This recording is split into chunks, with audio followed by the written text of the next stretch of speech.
Well, the physics center by the early 70s was getting very crowded.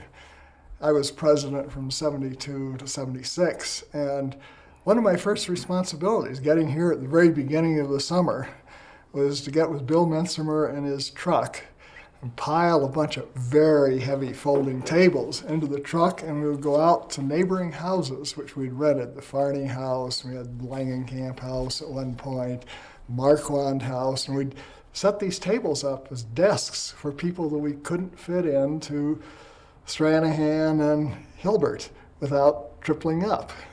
And we did triple up a lot in Stranahan in any case.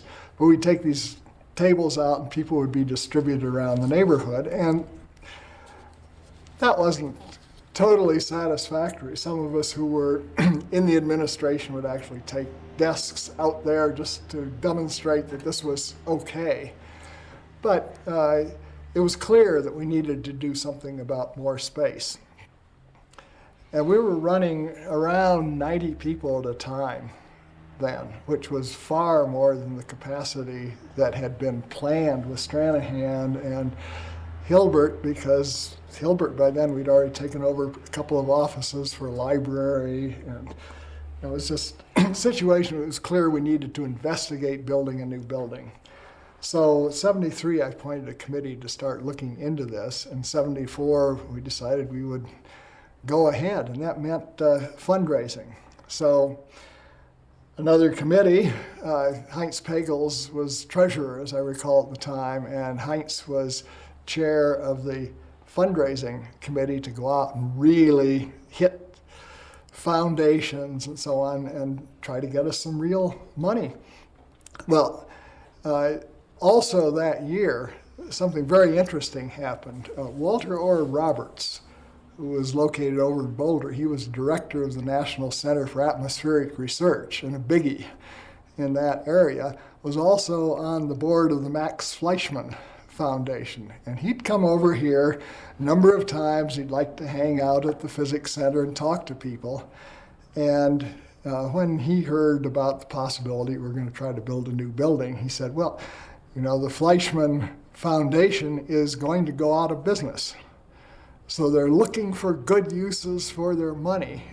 And I will put in a word for you. I think he was actually chair of that, but he had to get the approval of that board. So that gave us an in. So we pursued that, and Roberts definitely put in a good word for us. I wrote a letter to the Fleischmann Foundation, and much to our surprise, since we hadn't been terribly successful in raising money, got a letter back saying that they would put in $40,000 if we could match it. And we had to match it by the end of 75. So that really got us started. Heinz Pagels approached must have been 20 foundations and got mostly no's, but then a small foundation, Mazer Foundation, put in $5,000. Okay, here are 2 grants. Now where are we going to get the rest of it? And we began pushing, getting money from corporations, and that was very successful. David approached a number, and other people approached corporations. We ended up with General Electric, IBM, Argonne National Laboratory, Bell Labs, Atlantic Richfield Foundation, and Xerox, all giving us about $5,000 apiece. So that was a big chunk, but we still needed more to do the matching. David and I had discussed things various ways. David had all kinds of good connections, and somehow the subject of the Kresge Foundation came up. That came about because I went to see one of the trustees of the Aspen Institute, and though in the 70s, our relationship with the Institute was very close and very good. And Elizabeth McCormick was the new member of the Institute board and also interested in the physics community. So I called upon her for advice on how we should proceed. she was the principal advisor to the Rockefeller family, the cousins, the next generation after the major group of Rockefellers. So her office was right up there next to David Rockefeller's in the Rockefeller building, Rockefeller Plaza. And she suggested that we go to Kresge. She said, I know quite well the chairman of the board, and I think it's a good fit. That is, you have some money in hand, and they like to provide money for buildings, and so why don't you call on him? And so came home, and then Randy and I arranged to meet in Detroit to make our call. That was actually April '76 that we went there. And it gave me a real insight into the foundation world because I dug out some letters the other day, which I remembered from the past. There was a letter from Elizabeth McCormick to William Baldwin, who was head of Kresge, saying, Bill, chit-chat about being out of town and so on. And, I've been very impressed with the Aspen Center for Physics, and they're putting a proposal to you, and I'm sure that you'll put in $50,000. And then there's a letter back from Baldwin to Elizabeth McCormick saying, chit-chat about social things and foundation affairs. And, yes, we'll look very seriously at the proposal when we get their financial data. Well, the 75 deadline for the Fleischman had expired, but we'd gotten an extension because, as we'll discuss in a minute, we'd already hired an architect and had plans and so on. Anyway, David and I went to Troy, Michigan to meet with Baldwin and explain what this strange institution out in the mountains was really about. And sure enough, we got $50,000 from him, and that plus the corporate money, plus Fleischman, plus co-signing by all the trustees and the bank loan raised enough money that we could actually start the construction. I would add to the commentary about the money-raising activities, which was, of course, was the largest part of the money we raised for that building. Something new which we did, which we hadn't done before, to my knowledge, and that is we went to the participants and begged them to give us some. And this was happened on a yearly basis. We didn't. Around the time of the money raising for Bethe Hall. And we did very well, amazingly well. The individuals, some of the contributions, which can be found in some detail in the archival material, are quite small, but they're all done clearly with a good intent, and some are quite large, given that we all have no money. And it added up. It added up to a very significant amount of money, which I'm sure had some effect on the organizations and the foundations that ended up giving us money as to the reality of this project. Heinz Pagels was still chairman of the fundraising committee for the building, and he was the treasurer at the time, and he was taking a lead role in doing that sort of thing. But I had become assistant treasurer, and as I was going through the archives, I found a number of small bills that I submitted to the Institute. I think stamps cost 13 cents then, and I was mailing out a lot of these letters to physicists saying as carefully as we could that you've been here in the past and it would be a good idea if we could raise the money for this building.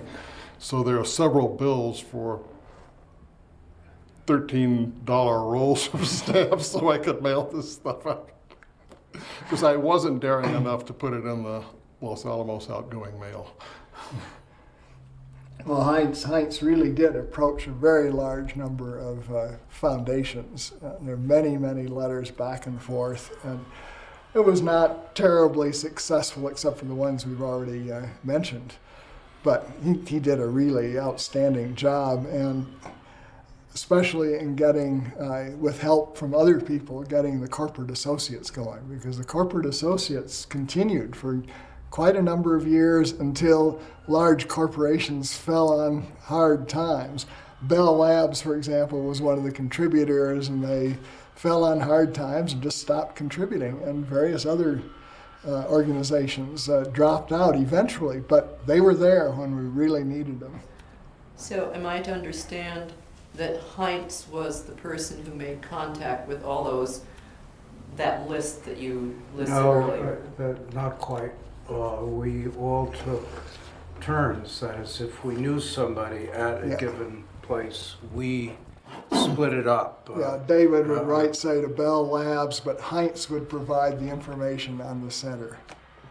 So it was the personal contact plus the formal request with the information on the The heart center. of the matter is, as Randy pointed out, it's knowing the foundation world, and it's really all about personal connections.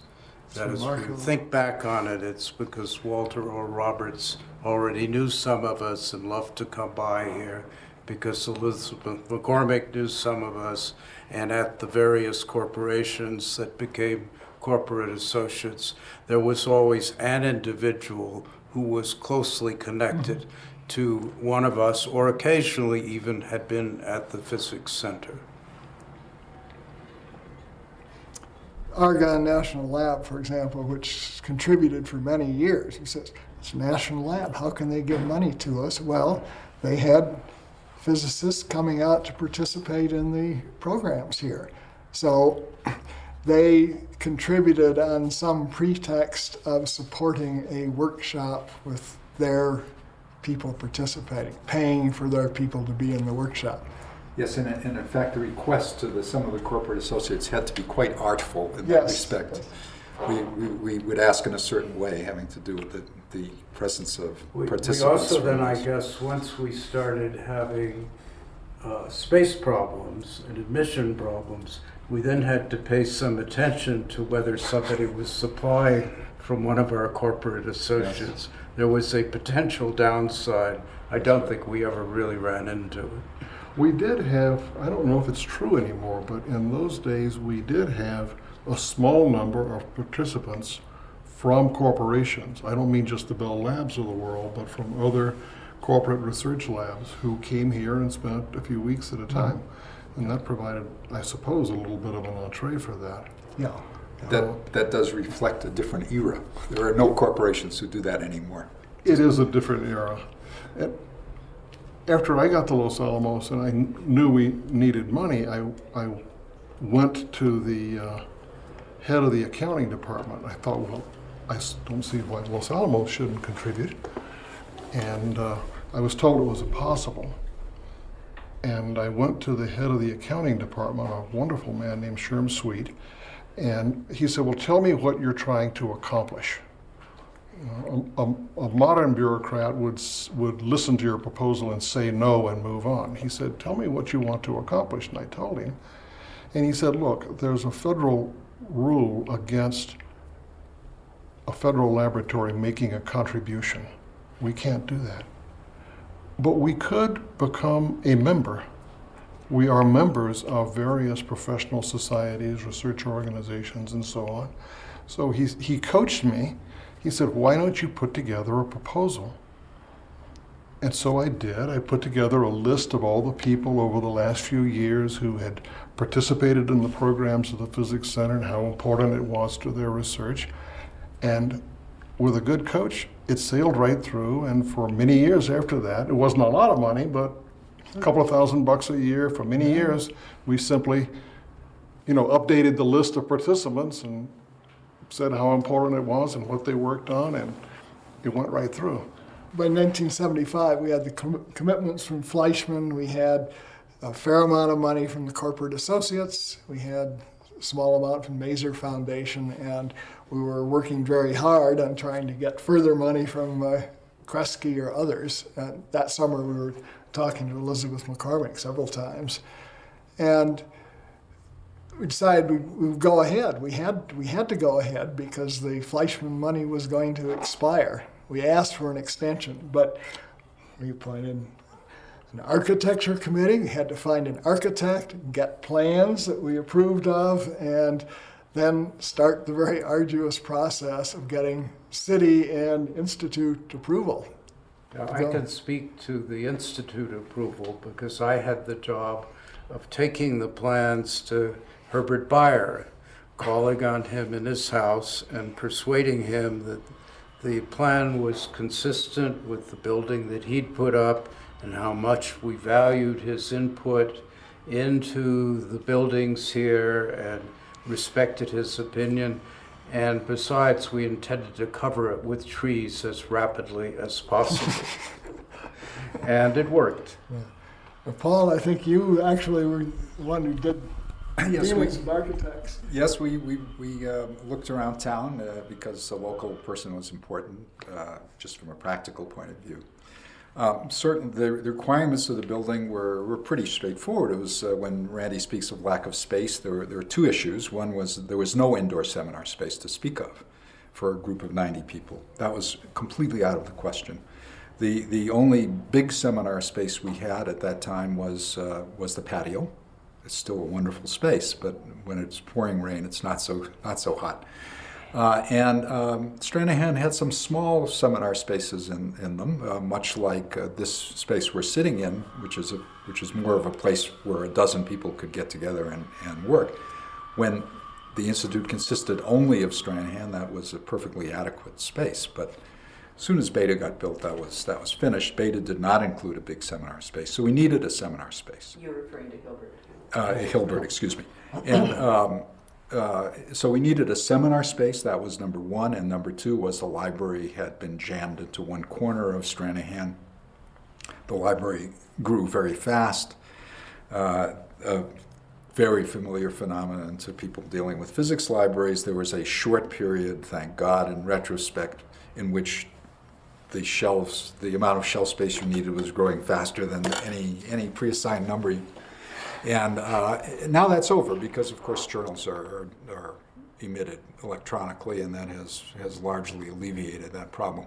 But the problem was at its most acute right during this current period that we're talking about, the 1970s, 1980s. And so we needed a much larger library space. And after that, there was just a question of how many more offices we were going to put in. That was partly a political issue, partly an issue of what was the appropriate size for the center. But in any case, the architect we hired was primarily giving us a seminar space and a library space. We were going to put up shelves and then, through sheer muscle power, load all our books on the shelves. That's another story which, Bernice, I hope you will participate in. The discussion, but in any case, we went out and hired a man named Jack Walls as the architect, who had done a few nice buildings here. The price seemed right, and the type of building he designed for us seemed right, and with Herbert Bayer's approval, which had a lot of us petrified, that question as to whether the Institute was going to approve this building. We had a set of plans which basically were built the way they first were formed. We didn't have to do too much monkeying with them. So we also had an administrative office in the building because Sally Mensimer, the administrator at the time, was occupying a double participant office in Stranahan and did not want to move to Hilbert or any place else. So we put an office in for her. She never occupied it. She never occupied it. She didn't want to move to Bethe either. And that office is now just another participant office in Bethe. I think David's remark is, of all the remarks along that line, the most relevant. We were going to hide it with the building with trees. We improved the meadow by any stretch of the imagination. That building sits beautifully where it belongs. We did some monkeying with streams and irrigation ditches, of course. That was part of the game, and we were digging some nice ponds and so forth, which are still appropriately used, namely little kids throw big rocks in them. So aside from that, but much of that rerouting of irrigation ditches helped us to grow trees, and the building is quite invisible, except from the center of campus at this point. At that point, which I think was the third, by the time the time to actually start building, namely we had raised enough money, I was off on a sabbatical in Europe. And that left the problem of who's going to supervise the actual construction. And it fell on this lucky person to my right. I'm sure he'll want to talk about it a bit. Fundraising, when we got the money from Kresge, was 1976. So that's when we actually were able to go ahead and get the bank loan, and construction started. I don't recall if it was I believe started late. construction started in the fall of '77, according to the records I could find. The records were mostly bills from various contractors that Jack Walls had countersigned and sent to me to sign one more time and come back to Sally. So I believe that we started in the fall of '77. Are sewer issues appropriate? to They're discuss coming here? up. Okay. And the goal was to occupy the building by the summer of '78, and I didn't find a record that would prove to me that we did so. We did. But when you build something like that, at the end of the construction, there's always what in the jargon is called a punch list. And we didn't sign off on the final punch list and make the final few $1,000 payment to the contractor until the fall of '78, about September of '78. But I do believe we occupied it. So the building got done in something like 9 months and ready for occupancy. Let's see, I guess I had been put on the board in '76, and as I mentioned earlier, had become assistant treasurer. And maybe the reason for that was that Pete Carruthers, my PhD mentor, had hired me at Los Alamos, and since he wouldn't fool with the budget, I had to. And people, I think, derived the idea from that I understood something about accounting and budgets and all of that. Well, I had learned enough to know you needed to track the money if you wanted to figure out what was going on in something. You forgot one important feature of your existence, which was that you were in Los Alamos, which was really quite close to it's Aspen. 300 closer than miles almost anybody else and actively a short involved. airplane flight. So I was made the trustee directly in charge of overseeing what Jack Walls was doing. Fortunately, Jack Walls was a good architect and good at supervising it, because I never built anything. But I did meet with Jack a lot and see all the construction thing. And it went fairly smoothly, but not utterly smoothly. A good architect makes sure that the building really is done according to the plans. And there was a day when he came in, and I sort of had to sign off on this, and discovered that there's a concrete block wall on the west side, and they had almost completed erecting that concrete block wall in the wrong location. It was off by a couple of feet, which was, so he said, Mike, I'm going to tell him to tear it down. I wouldn't have had the guts to do that, but so they tore it down and redid it on the right site. I think really the serious problem we had is almost humorous. It began shortly after the construction. If you're going to build a building and have people in it, and you have to have a way to hook up to the sewer. And it was not clear how we were going to do so. And this started in November of '77. And the amount of money implied by these uncertainties was at some stages greatly in excess of $30,000. So we were talking 20-25% of the cost of the building. And I remember coming up here, and I spent an entire day in the utility department going over sewer maps. And I talked to Sally, and I talked to George Stranahan, and maybe to Peter. Everyone had a clear memory that the Stranahan Hall sewer connected in front of the building, right in the middle of Gillespie Street. Aspen utility department was not, by a long shot, was not perfect in those days, but I looked at all of their maps, and there is no sewer line, or there was no sewer line in that location. This is a great mystery. And the nearest place we could find to hook up was down at 3rd Street. We were looking at runs of 3,000 feet with pumps in order to make the stuff flow. And then it turned out, as we learned in earlier interviews, that there was a huge controversy between R.O. Anderson and the Institute and the city demanding a master plan. So they would not permit new sewer lines or us to hook up on the Institute property. They turned down at least 2 applications for septic tanks in the backyard of the new Bethe Hall. I believe we ultimately won, but it was late on. It was late spring before we knew whether we could flush a toilet in that new building or not. But other than that, the construction went relatively easily. There were a couple of trips up here, and it's a measure of how long ago it was. I've encountered a bill that I had submitted for reimbursement. I think my airfare was $108. And the bill, maybe Sally or somebody put me up, but I asked for reimbursement for $11 for 3 meals. So it was a totally different era. Off season. Off season too, yes. So what was the resolution? I don't remember. Was there ever a septic tank put in, or did you? I believe there was a septic tank put in.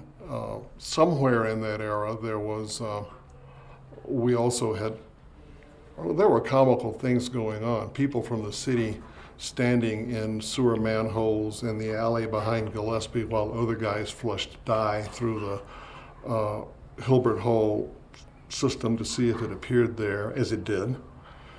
But the issue is how much elevation change you have and whether stuff will flow. So the only serious problem we had in the construction, apart from the wall that Jack made them tear down, was figuring out whether we could flush the toilets or not.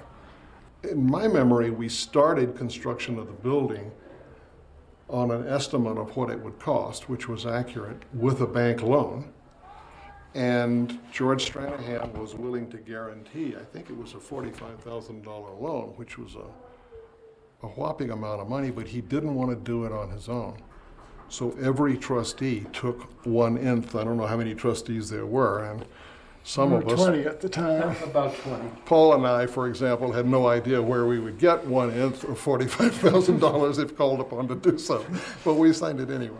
But it was explained to us, it really didn't matter that with R.O. Anderson and George on the list, if all of us failed to come through with our share, that would still be all right. The bank would find a way. The bank would find a way. Yeah, the sewer business wasn't straightened out until we actually built this building. And the sewer line was extended down the meadows behind Bethe, right up to Bethe, and we got everything connected properly. Even got Bethe connected? Everything's connected. Everything's connected now. One of the comical things was, since everyone remembered that we were hooked up to the sewer, I went and looked at our bills, and for as far back as I could find bills, we had been paying a water and sewer assessment. But, well, I tried to get the money back, but they wouldn't pay us back. We've been paying about 10 years of sewer assessments with no sewer hookup, and they wouldn't give the money back. Where was all the waste from Stranahan and Hilbert? It was going Into a into a septic septic tank. tank. It already was in the septic. Yes, and I will come to that maybe later, but in honor of our 25th anniversary of operation, that septic tank stopped up in 1986 and we had to fix it. I did look up some of the cost figures, and I believe it was in the range of $185,000 for the building as completed. And that may even have included some of the landscaping, because as people have said, the Institute was very concerned about landscaping and planting trees around it. And so some of the landscaping at least was included. I would add a little bit about how successful the building was, which was that there was a problem in this seminar room. It was too hot. The only entrance of light into that room was through the east-facing wall, and the sun came in there in the morning, and it was really very hot. And only now has that been fixed, because that room was later reorganized into a computer room. There were some windows cut in a north-facing wall, and that has made all the difference. There's now air circulating in there, and because our library demands have gotten so much better with the electronic publication of journals and so forth, we've been able to reorganize things. So that's a free room now. That's a seminar room. It's a meeting room. It's an everything room. It's heavily used with pleasure. There are no problems really. But we did have our seminars there if the weather wasn't good. We did, of course, have our seminars there. There was no alternative until Smart Hall was built. We, of course, had no control over the color of the outside of the building, but we did have control over the color of the inside of the building. And when it came time to paint it, Jack Walls came around with some color schemes, which I ultimately approved with some doubts about the underlying theory. The underlying theory that he had read was that cool colors like blue are calming and contribute to contemplation, and that warm colors like red and orange encourage interaction. And based upon this rather thin theory, the walls above the desks in the new offices were painted a light blue to cool the participants who had presumably just come out of a heated discussion in a seminar room with an orange wall. That's how the colors got there. Late in the construction process, I found a letter that I sent to the Institute reminding them that they had agreed to pay the additional cost of vertically grooved siding and an appropriate color stain. And the cost was $10,000, maybe $800 or something, a significant amount of money then. And they coughed up. They said, yes, we remember, and you did it the way we wanted, and here's your $10K. And with that siding, it matched Stranahan Hall. So That's what they wanted. Gray cinder blocks on the outside and the dark brown vertical siding. So it actually ended up matching pretty well. Now, I don't remember exactly, but I think we decided to name it Bethe Hall in part, maybe in large part, because after Hans got the Nobel Prize, he sent us a check for, I believe, $6,000, which was at that point our largest single participant. I don't remember the number, but that is absolutely the reason for the name, and I was very grateful for Hans. And then Jeremy Bernstein, as part of his series of profiles of physicists in the New Yorker, had written a very nice profile on Hans Bethe. And Silverman, the artist, had drawn a sketch of Bethe. Bernice and I wrote immediately, said that would be a great thing to have at the Physics Center. So we wrote to Silverman and got the drawing. Really? Yeah, and then the big blow up in Bethe was done from that. Okay. But the original is there on the wall.